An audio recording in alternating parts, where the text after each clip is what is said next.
Владата по повод денешните заклучоци на Комитетот на постојани представници изразува разочарување што Европската унија не најде начин да донесе позитивна одлука за усвојување на преговарачката рамка, што ќе овозможеше првата меѓувладина конференција меѓу Европската унија и Македонија да се одржи до крајот на 2020-та.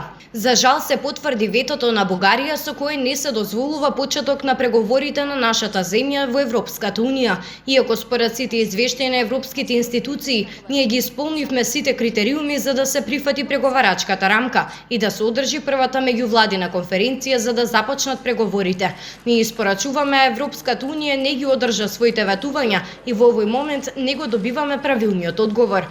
Бугарија и Европската унија ја повторуваат грешката во однос на Северна Македонија, историска грешка во 2019 година, сега е огромна геостратешка грешка на Европската унија, се вели во соопштението објавено на страната на владата. Изневерени со оправданите очекувања на нашите граѓани, поттикнувани и охрабрувани од Европската унија и од земјите членки.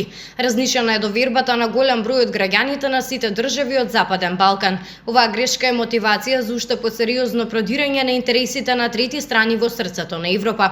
Договорот со Бугарија е добар и нема потреба од нов договор или анекс на договор. Спремни сме за поактивна имплементација на договорот. Имаме дадено предлог акцијски план за проекти меѓу двете држави, кои може да ја напредат соработката во различни области, се вели во соопштението објавено на владата.